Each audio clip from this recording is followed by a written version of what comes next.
The first time I told her, "I'm not in your HOA," she smiled like I had just made the dumbest mistake of my life.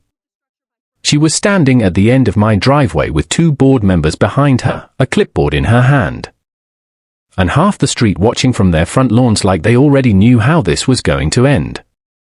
She said I had ignored 3 violation notices, refused compliance, and was now obstructing community enforcement. Then she looked me dead in the face and said if I did not move my truck and remove my gate lock immediately, she would call the police. I told her to go ahead. That was the moment the mood changed. Not because I raised my voice. I did not. Not because I threatened her. I did not. It changed because the woman standing beside me, Elena, looked at me once, then looked back at the HOA president, and quietly stepped inside to grab one file. Just one. 10 minutes later, 2 patrol cars rolled up. The HOA president looked pleased. The neighbors looked curious. The officers walked over expecting a simple property dispute. Then they asked who owned the access road, the entrance parcel, and the land under the subdivision signs. And suddenly, nobody on that street looked relaxed anymore. My name is Adrian Vale, and until that morning, I had spent months doing the one thing that made the HOA president even angrier than open defiance.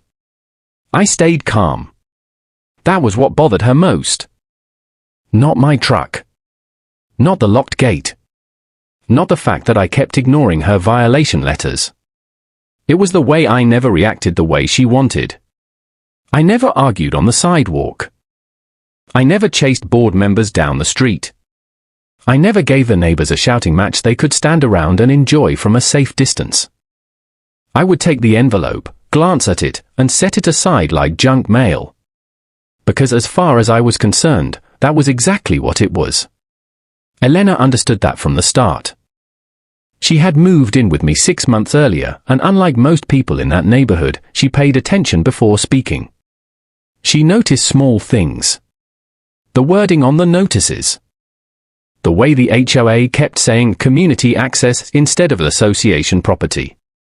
The fact that none of the letters ever attached a real document proving they had authority over my driveway, my gate, or the strip of land that connected my house to the main road. She did not say much at first. She just kept stacking every notice in one folder, in order, with dates and handwritten notes in the margins. That folder was now sitting inside the house. And for the first time, I had a feeling we were actually going to need it. The neighborhood itself was the kind of place that looked expensive from a distance and insecure up close. Stone entry sign. Decorative lights. Small lake at the center. Curved roads with names meant to sound elegant. Every lawn trimmed exactly the same. Every mailbox approved down to the color. People did not just live there. They performed living there. That was why the HOA had so much power. Most of the residents cared more about appearing in control than understanding what they actually controlled. And then there was my property. Older house. Larger lot. Separate gate. No matching mailbox. No decorative shrubs planted to satisfy anyone's sense of uniform charm. I had bought the place because it sat beside the subdivision but did not belong to it. That was the part the board had never fully accepted. To them, my land was a visual interruption. A reminder that their neat little authority stopped somewhere before my front fence. Elena saw the resentment building before I did. First it was notices about the truck. Then the gate lock. Then the claim that my fence line interfered with community design standards. Each one got more confident. Each one assumed I would eventually fold. And standing there with the whole street watching, clipboard in hand, the HOA president clearly believed this was the morning I finally would. The HOA president's name was Vanessa Crow, and she had the kind of confidence that only works on people who are already afraid of paperwork. Everything about her looked deliberate. Perfect posture. Clean white blazer. Clipboard held against her side like it was some kind of badge. She never rushed her words. She delivered them. Slowly. Publicly. Like each sentence had already been rehearsed in front of a mirror before she brought it to someone's driveway. That morning, she was not alone. 2 board members stood behind her, trying to look official without saying anything. Across the street, 3 neighbors had paused what they were doing and drifted closer without fully committing to being part of the scene.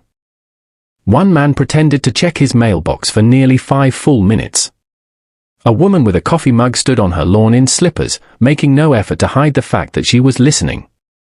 Even before the police arrived, Vanessa had created exactly the kind of stage she wanted. Public pressure. That was her real tool. She started with the truck first. She said it had been parked in violation of community rules for weeks. Then she moved to the gate lock, claiming it interfered with neighborhood access and emergency movement. Then she brought up my fence line again, saying the board had reviewed the area and determined that my property features were obstructing a shared use section tied to the subdivision entrance. Shared use section. That phrase caught Elena's attention immediately.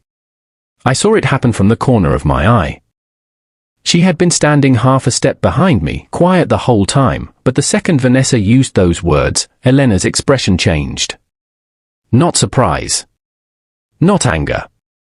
Recognition. Like she had just heard the wrong person say the wrong thing in the wrong way. Vanessa kept going.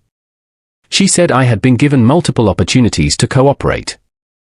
She said the board had tried to handle things professionally. She said my refusal to comply had now reached a point where formal enforcement had become necessary. And the whole time she spoke, she kept glancing toward the neighbors, making sure they were hearing every word. She wanted me framed before the facts ever showed up. A stubborn outsider. A problem owner. A difficult man refusing to follow simple rules everyone else respected. That was the story she was building, and she was doing it carefully. Then Elena asked the first question that actually mattered. Can you show us the document that gives your HOA authority over this parcel? Vanessa turned to her with the same smile she had used on me earlier, but it shifted almost instantly. Just enough to show that Elena had stepped outside the role Vanessa had assigned her in her head. She had probably assumed Elena was there as moral support. Maybe a nervous wife. Maybe someone who would pull me back once the pressure got high enough. Instead, Elena was looking directly at the clipboard. Not at the notices. At the source. Vanessa answered without answering. She said the board had reviewed the matter thoroughly. Elena asked again, slower this time. No. I'm asking for the actual recorded document. That was the first crack in Vanessa's control, and every person standing nearby felt it. Vanessa did not like being questioned in front of an audience. I could see it in the way her smile stayed on her face a little too long after Elena spoke. It never fully disappeared, but it changed. It got tighter. Sharper. Like she was holding it in place by force. People like Vanessa were comfortable when they controlled the script. The second someone asked for proof instead of listening to tone, they started slipping. She adjusted the clipboard against her side and said the board did not need to present internal records on demand just because a non-compliant homeowner wanted to argue. Elena stayed calm. That is not what I asked, she said. You claimed authority over this parcel. I asked for the recorded document. The street went quieter. Even the 2 board members behind Vanessa stopped trying to look confident. They were still standing there like backup, but now they looked less like officials and more like people realizing they had walked into something without reading the paperwork first. Across the street, the woman with the coffee mug lowered it slowly. The man near the mailbox was no longer pretending to check anything. Everyone listening could feel the conversation changing. Vanessa tried to take it back. She started talking about my truck again. Then the gate lock. Then the supposed shared use area tied to the subdivision entrance. She said the board had already reviewed the matter. She said I had ignored repeated notices. She said the association had been more than patient with me. Every word was polished. Every sentence was designed to sound official. And none of it answered the one question Elena had asked. That was the problem. The more Vanessa talked, the more obvious it became that she was trying to replace proof with confidence. Elena let her finish. Then she said, "So you do not have the document with you?" Vanessa gave a short laugh, but it sounded wrong. "The association's authority here is well established," she said. "We are not going to debate settled property matters on a driveway." That line told me two things at once. First, she did not have the paperwork. Second, there was a good chance she had never actually seen it. Elena looked at me for 1 second, then turned and walked toward the house. Vanessa noticed immediately. "Where is she going?" she asked. "To get something you should have brought," I said. That landed harder than I expected. One of the board members shifted his weight. Vanessa straightened her shoulders, looked toward the street, then back at me, and reached into her blazer for her phone with a slow, deliberate motion that told me she had decided to escalate this in front of everyone. Vanessa held the phone in her hand for a moment without dialing, like she wanted everyone watching to understand that this was the final step. The big one. The move that would prove she was the person with authority and I was the man about to learn what happened when someone challenged the HOA in public. She looked straight at me. "I've tried to handle this professionally," she said. "You've refused every opportunity to cooperate. If you continue obstructing board enforcement, I will have no choice but to involve the police." I kept my voice even. "Then call them." That answer hit the street like a snapped wire. One of the neighbors shifted closer to the curb. The board members behind Vanessa exchanged a quick look. It was subtle, but I caught it. They had expected resistance. They had not expected confidence. And that was the thing Vanessa never understood about people like me. Calm is not surrender.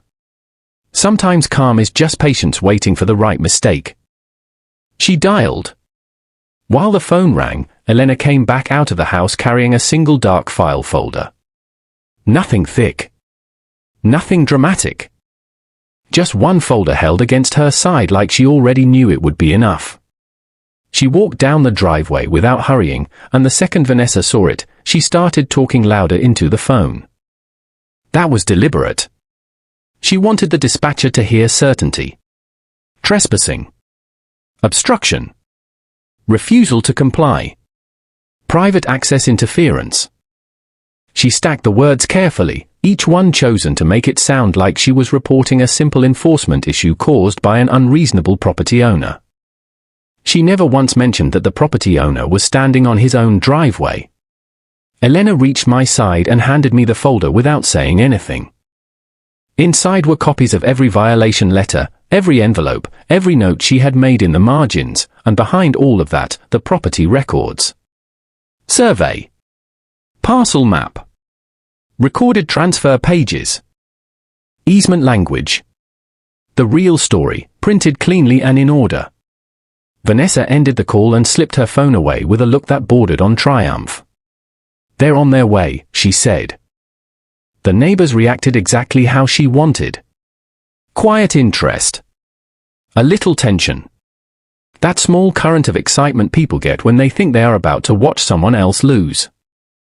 One of the board members finally found his confidence again and stepped half a pace forward, as if the arrival of police had already settled the question. Elena opened the folder and slid one page loose. I glanced down and saw the entry parcel highlighted in yellow. Not because I needed the reminder. Because I wanted to be ready when the first officer asked the wrong person who actually owned the road into that neighborhood. The patrol cars arrived faster than I expected. Not with sirens. Not with drama. Just 2 slow turns off the main road and into the entrance lane, tires rolling past the stone sign the HOA loved so much. The moment the first cruiser came into view, the whole street seemed to hold its breath. Neighbors straightened. Vanessa lifted her chin. One of the board members actually folded his hands in front of him like he was preparing for a ceremony instead of a mistake. I stayed where I was. Elena did the same. That probably bothered Vanessa more than anything else. She wanted movement. Panic. A rushed explanation. Something she could point at and frame as guilt before the officers even stepped out. Instead, all she got was me standing on my own driveway with a file in my hand and Elena beside me looking calmer than anyone else on that street. The two officers got out and approached without rushing. Older one first. Younger one half a step behind. Standard questions in their faces before they even spoke. Property dispute. Access complaint. Something simple. Something they would separate, explain, and leave behind in 10 minutes. Vanessa moved toward them before they reached the curb. That told me exactly how she planned to play it. She started talking immediately, using that same polished voice she had used on me. She said I had ignored repeated HOA notices, blocked community access, and refused lawful enforcement actions on property tied to the subdivision entrance. She spoke clearly. Confidently. Like every word had already been approved in a meeting. She even gestured toward my gate when she said I was interfering with access expectations, as if a locked gate on my own land should have sounded suspicious to anyone. The older officer let her finish. Then he turned to me and asked the first question that mattered. Sir, do you live here? Yes. Is this your property? Yes. Vanessa opened her mouth like she wanted to jump back in. But Elena stepped slightly forward and handed me the highlighted page from the folder. The younger officer noticed the file immediately. What do you have there? He asked. Recorded property documents, I said. That changed the air. Not completely. Not yet. But enough. Because until that moment, this had sounded like a loud HOA trying to force compliance from one difficult homeowner. The second paperwork entered the conversation, it stopped being about tone and started becoming a matter of proof.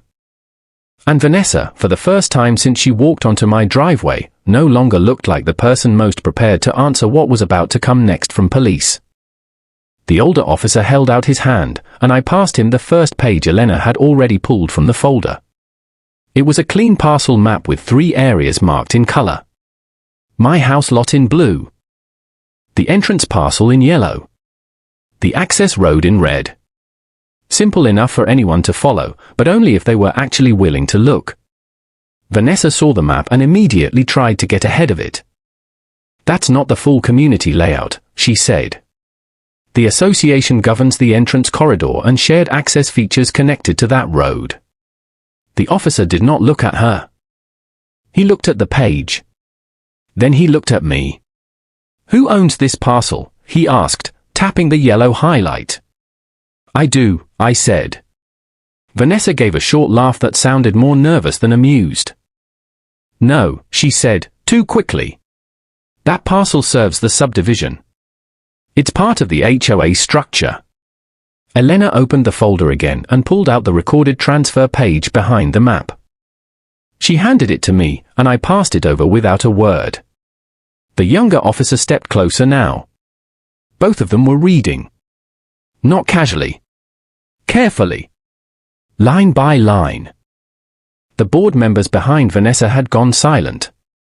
Across the street, the neighbors were not even pretending to hide their interest anymore.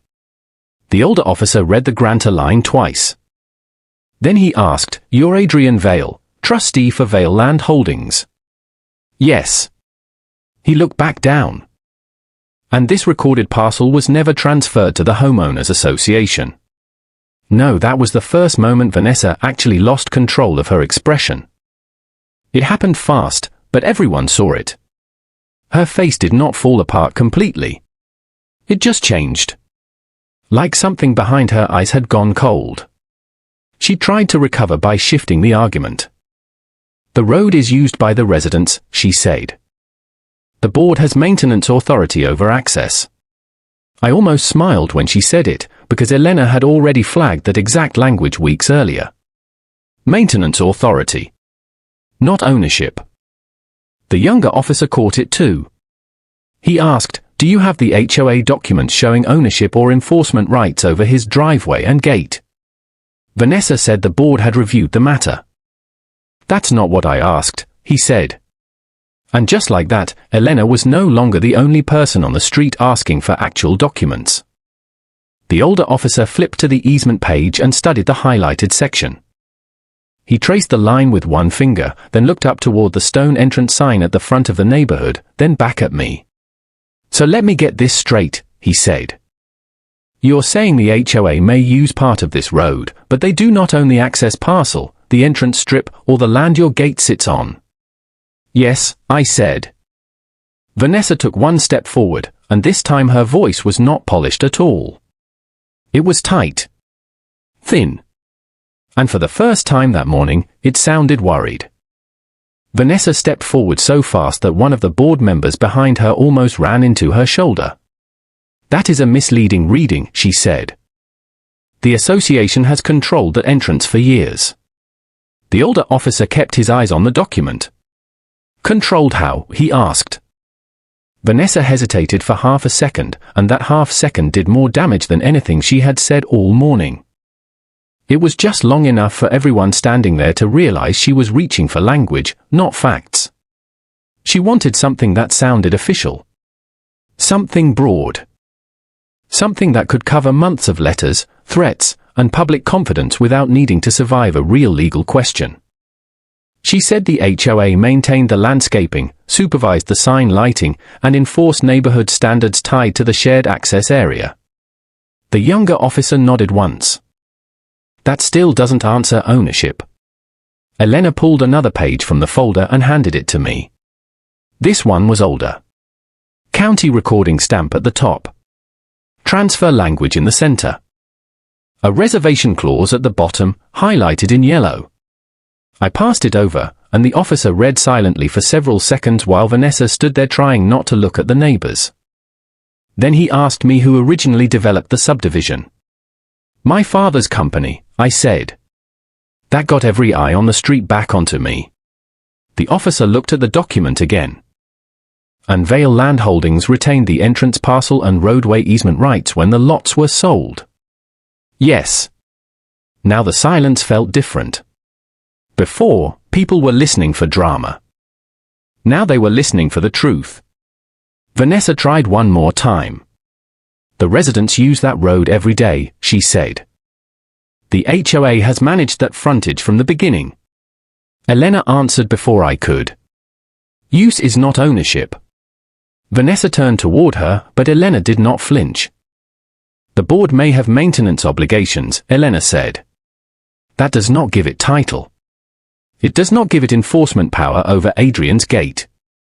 And it definitely does not make him a member of your HOA. The older officer lowered the page and looked straight at Vanessa. Do you have anything showing otherwise? She said the governing files were with the association office. He asked why she had come onto the property, threatened enforcement, and called police without bringing the one set of documents that mattered. She had no good answer. One of the neighbors across the street actually took a few steps closer, like she needed to hear the next part from a shorter distance. The older officer looked back at the map, then toward the stone entrance sign, the decorative wall, and the lane curving into the subdivision. When he spoke again, his voice was measured, but the effect landed like a dropped weight. So the HOA doesn't just lack authority over this driveway, he said. If these records are right, Mr. Vale owns the entrance parcel the entire neighborhood depends on. And that was the moment the sidewalk stopped feeling like Vanessa's stage and started feeling like a courtroom without chairs. For a second, nobody said anything. Not Vanessa. Not the board members. Not the neighbors who had been so eager to watch this unfold from a safe distance. Even the younger officer stopped shifting his weight and just looked from the map in his partner's hand to the stone entrance sign at the front of the subdivision. Like he was mentally redrawing the whole neighborhood in real time. Vanessa was the first to speak. That can't be right. It came out too fast. Too sharp. Not like a correction. Like panic trying to sound reasonable. The older officer did not argue with her. He simply held up the transfer page again and asked, "Do you have anything recorded that says otherwise?" She looked at the two board members behind her, and that told me everything. Not because they had an answer. Because they looked away. One of them actually dropped his eyes to the sidewalk. The other started tugging at his cuff like he suddenly had something more urgent to do with his sleeve than stand next to her. Elena took the folder from my hand, opened it again, and pulled out the survey overlay. The one that made the whole thing impossible to hide behind vague language. She held it so both officers could see the marked boundaries clearly. My lot. The entrance parcel. The access lane. The decorative frontage. The land beneath the sign. The small landscaped strip the HOA had spent years treating like its front porch. All of it tied back to the same holding structure. The younger officer looked up first. So when the HOA sent notices about your truck, gate, and frontage, they were trying to enforce rules on land they don't own? Yes, I said. Vanessa opened her mouth again, but before she could speak, the older officer asked the question that broke the last bit of confidence she had left. And when you called us, were you aware this property was not part of the HOA? That was the trap. If she said yes, she looked reckless. If she said no, she looked incompetent. She tried a third option. She said the board had always operated under the understanding that the entrance corridor was effectively part of the community. Effectively. That word almost made me laugh. Because effectively was what people said when they had power in practice but not on paper. And paper was the only thing anyone cared about now. Across the street, I could see the neighbors processing it in stages. First surprise. Then discomfort. Then that slow, unpleasant realization that the woman who had spent months acting like the neighborhood's final authority might not have known the most important fact about the entire development. Elena closed the folder gently and looked straight at Vanessa. You didn't just call police on the wrong homeowner, she said. You called them while standing on his property. That line landed harder than anything else said that morning. Not because Elena raised her voice. She did not. Not because she was trying to embarrass Vanessa in front of the neighbors. She was not. It hit the way truth always hits when it arrives after a long stretch of confidence. Quietly. Cleanly. With nowhere left for pride to hide. Vanessa's face changed first. She looked at the ground for a fraction of a second, then back at the officers, like maybe one of them would rescue her by finding some other way to read the documents. But the pages were too clear now. Parcel numbers. Transfer language. Reserved rights. Boundary lines. Nothing vague. Nothing emotional. Just the kind of paperwork that stays the same no matter who is holding the clipboard. The older officer handed the map back to me and asked one more question. Has the HOA ever had your written permission to enforce rules on this parcel? No. Have you ever signed any agreement placing this property under the association? No. He nodded once. Then turned to Vanessa. Then this is a civil documentation issue at best, and from what I can see, your board has been asserting authority where it may not exist. May not exist. He said it carefully, the way officers do when they want to stay inside their lane. But everyone standing there heard the real meaning. The pressure had flipped. 10 minutes earlier, Vanessa thought the police would make me look defiant. Now the officers were questioning the HOA's claim in front of the same audience she had gathered for my humiliation. One of the board members finally spoke. He asked if maybe this was all some old filing mistake that could be sorted out internally. The younger officer looked at him and asked whether the board had checked the county records before sending notices, threatening enforcement, and calling police to a property dispute. The man had no answer. That was when the neighbors started reacting in a way Vanessa could not control. The woman with the coffee mug whispered something to the man beside her.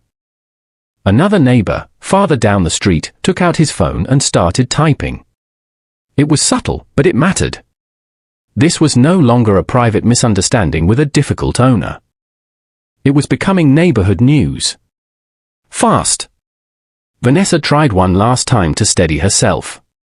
She said the HOA had always maintained the entrance features and believed that gave the board standing to act. Elena looked at her and said, maintaining flowers does not give you ownership. No one laughed. That made it worse. Because silence, at that point, meant everyone knew she was right. Vanessa stopped talking after that. Not because she had accepted what was happening, Because for the first time all morning, she understood that every word she said from this point on could make things worse. The confidence that had carried her onto my driveway was gone now. She was still standing straight. Still holding the clipboard. Still trying to look composed in front of the neighbors. But the performance had cracks in it now, and everyone could see them. The older officer asked for the name of the HOA management company. Vanessa gave it. Then he asked for the board's attorney. She hesitated before answering, and that hesitation said more than her words did. It told the whole street that this had already moved beyond ordinary enforcement. Nobody was discussing my truck anymore. Nobody cared about the lock on the gate or the supposed design standards of the fence line. The only thing that mattered now was whether the board had spent months bluffing its authority over land it never controlled. Elena opened the folder again and handed me another page. This one was not a survey or transfer map. It was one of the violation notices Vanessa had sent weeks earlier, printed on HOA letterhead and signed in her name. I passed it to the older officer and watched him read the language carefully. Failure to comply. Escalating fines. Removal actions. Possible legal enforcement. He looked up at Vanessa. "You sent this?" "Yes," she said. "And you sent it knowing you did not have recorded ownership of the parcel?" That question hit harder than the others because it was no longer about confusion. It was about knowledge. Intent. Whether this had been a mistake or a campaign. Vanessa started to say the board had acted based on long-standing practice, but the younger officer interrupted before she could finish. Practice is not title. The board member on her left looked sick now. The one on her right had taken a full step back without even realizing he had done it. Across the street, more doors were open. More people were watching. News spread fast in neighborhoods like that, especially when the person enforcing the rules suddenly looked like she had built the whole thing on assumptions. I could feel the shift spreading through the crowd. It was not just embarrassment anymore. It was fear. Because once one lie inside an HOA gets exposed, people start wondering about the rest. What else had been enforced without proof? What other rules had been pushed through because nobody checked the documents? How many people had paid fines or changed their property just because Vanessa had sounded certain when she stood in front of them with a clipboard and a crowd? The older officer handed the notice back to me and looked at Vanessa for a long second before saying anything else. He was careful with his tone, but that almost made it worse for her. He was no longer treating her like the confident representative of an organized association. He was treating her like someone whose paperwork might have started a much larger problem. At this point, he said, "You need to stop making enforcement threats on this property until your legal authority is verified." That sentence changed everything. Not just because the officers were no longer backing her. Because now the warning was public. The same neighbors she had gathered to watch me get pushed into compliance were hearing a police officer tell their HOA president to stop acting like she had unquestioned control over land she might not even have rights over. Vanessa tried to recover. She said the board had always maintained the entrance. She said the records might be older than current practice. She said there were probably historical agreements the association office could produce later. But every new sentence sounded weaker than the last, because all of them depended on one thing she still did not have in her hand. Proof. Elena stayed calm beside me, but I could feel the tension in the way she held the folder. She was not surprised anymore. She was focused. Watching. Waiting to see whether Vanessa would finally back off or make an even bigger mistake in front of witnesses. The younger officer asked if any contractor had ever worked on my gate, fence line, or frontage at the HOA's direction. I said not yet. He nodded once and said, "Good." Just one word, but it carried weight. Because everyone standing there understood what it meant. If the board had gone one step further, if they had cut a lock, moved a barrier, towed a vehicle, or altered anything on my parcel, this would have looked even worse than it already did. Across the street, a neighbor called out and asked Vanessa if the HOA actually owned the stone sign at the entrance. She did not answer him. Another neighbor asked whether the Jews had been paying to maintain land that belonged to me. That one hit even harder. I saw it on the board members' faces before either of them spoke. That was the question they had not prepared for. Not legal exposure. Not police. Residents asking whether HOA money had been spent for years on property outside the association's ownership. Vanessa tightened her grip on the clipboard and looked like she wanted to leave, but leaving too soon would have looked like surrender. And staying 1 minute longer was becoming dangerous in a completely different way. Vanessa looked at the neighbors, then at the officers, then at the entrance sign in the distance, and I could almost see the calculation happening behind her eyes. She was trying to decide which part of this was the worst. The police questioning her authority in public. The board members going silent behind her. Or the residents starting to ask where their money had really been going all these years. The older officer broke the silence first. "I'm not making a ruling on ownership beyond these documents," he said. "But I am telling you this is not a criminal enforcement matter. And you need to stop treating it like one." That was as close as he was going to get to saying she had just called the police for leverage and lost. Vanessa tried to gather herself again. She said the board would review the records with counsel. She said there were historical practices that still needed clarification. She said the association had only ever acted in what it believed were the community's best interests. Nobody responded to that. Because by then, best interests sounded a lot like we never checked. Elena took one step forward and asked the question I knew had been sitting in her mind since the first notice arrived. If Adrian is right, and the county records say he is, then why did the board threaten fines, towing, and enforcement before verifying title? Vanessa did not answer. One of the board members finally did. He started with, "We assumed," then stopped. That single phrase was enough to change the mood again. Assumed. Not confirmed. Not reviewed. Not documented.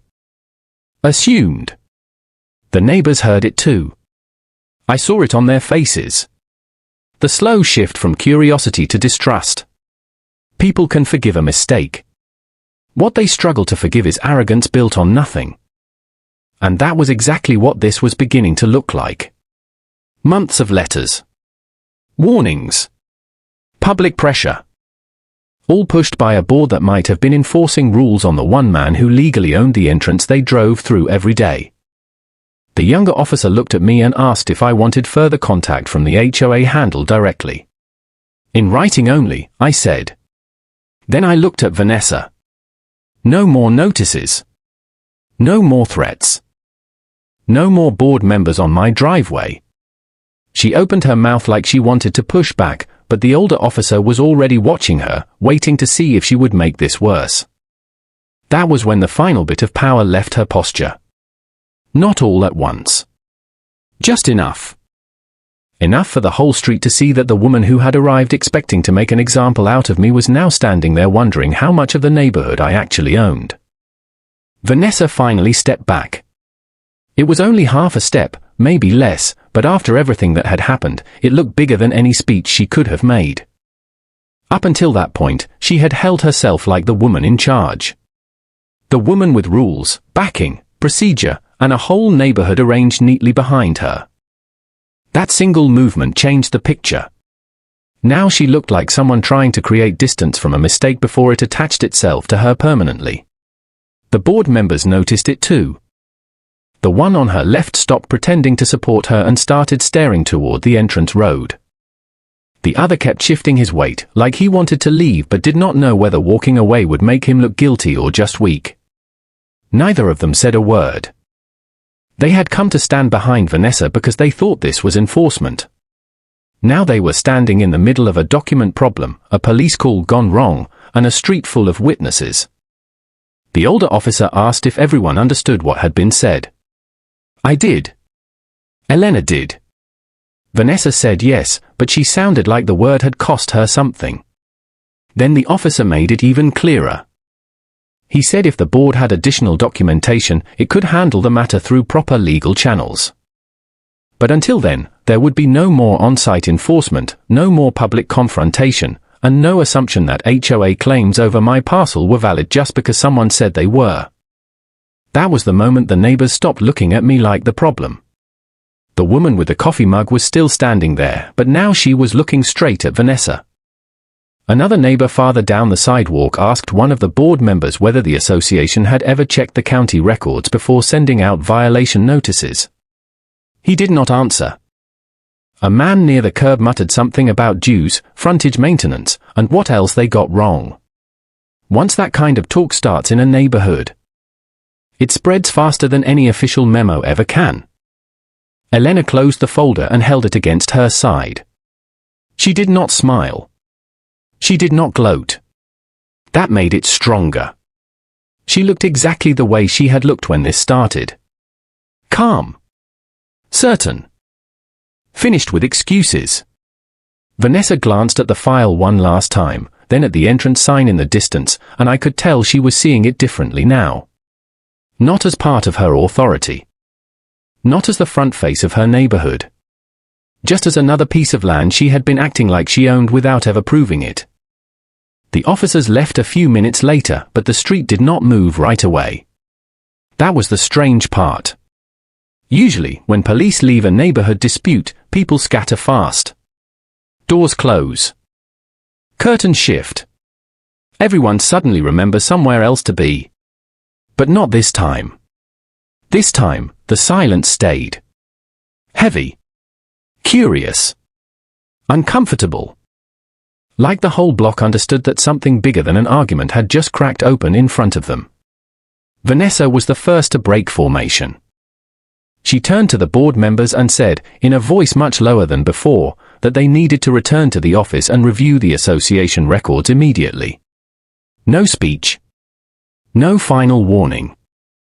No line about compliance. Just retreat dressed up as urgency.